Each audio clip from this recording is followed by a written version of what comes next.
Hi, my name is Jon Moore. I make custom knives.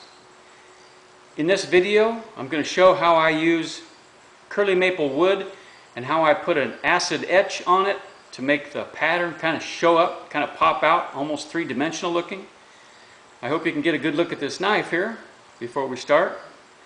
The customer wanted me to leave the forging scale on the top, which kind of gives it kind of a two-tone look.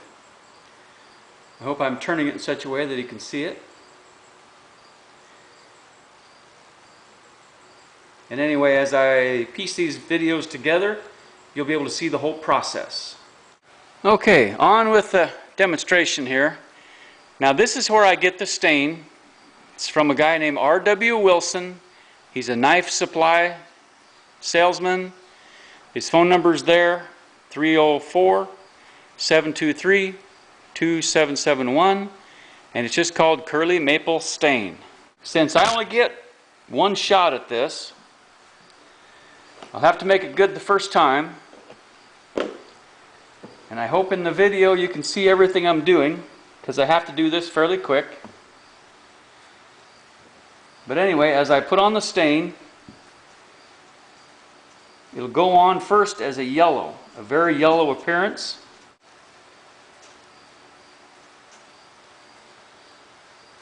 And I'll just keep rubbing it in there, get over the top here a little bit.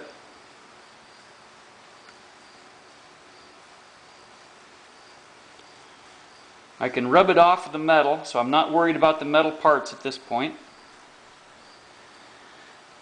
I would like to go ahead and say that I sanded this down to 400 grit before I started doing this.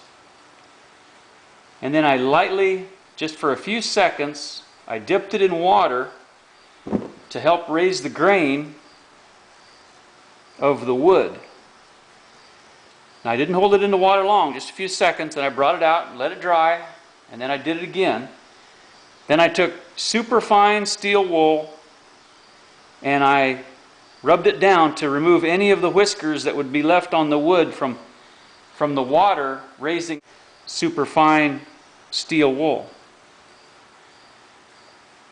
But I'm just going over the whole thing here, making sure I got everything covered. Not really being too concerned if I use too much. Better to have it all covered than not use enough. But I started sanding with 120, and then I worked my way up through the grits, 220, 320, to 400. And I'm applying this stain after I did the 400 grit sanding.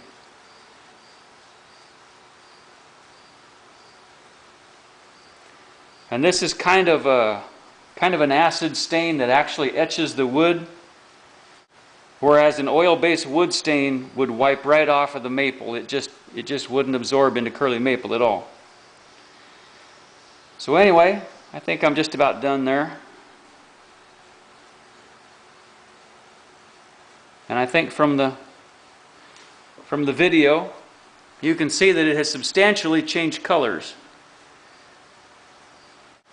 Turn it here a little bit all sorts of ways, hoping that the camera picks it up. Then while I let it dry, we'll pause the camera and pick up again here in just a few minutes.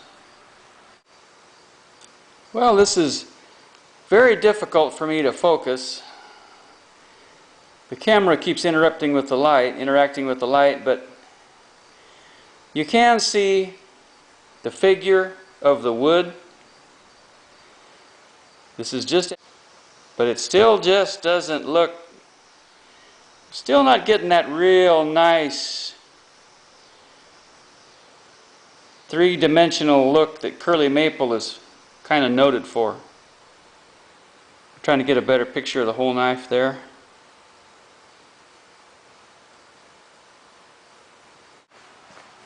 So here's the next step. We're going to take this very fine steel wool, it's super fine steel wool, and I'm going to very aggressively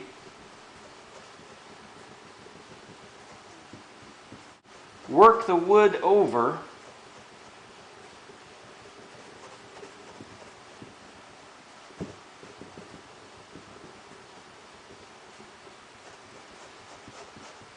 Of course, this does two things. It gets rid of all the little whisker grains of wood that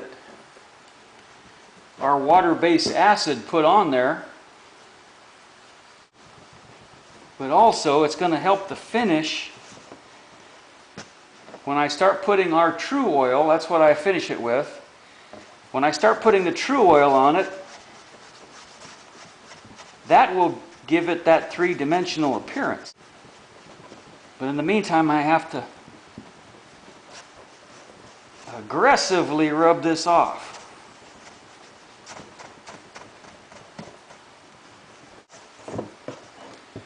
Get the back here a little bit.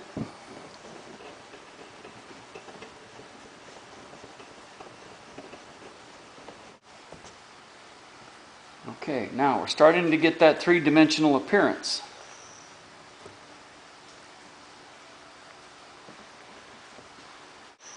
Okay, I have steel wooled it down, and I put masking tape every place on the blade. Well, I masking taped the blade, let's put it that way, to keep the true oil off the metal parts. It's just that much less I have to clean up later.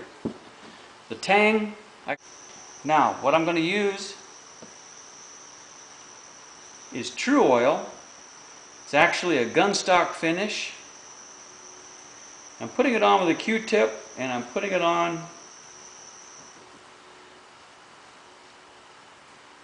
quite liberally.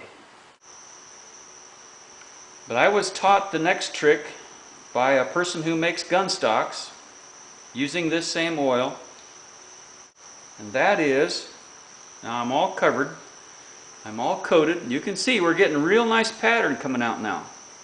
Hope you can see that. But anyway, I'm going to rub this in with my hands. I'm going to work it into the wood, pushing it in as much as I can. Wiping it down, rubbing very aggressively into the wood.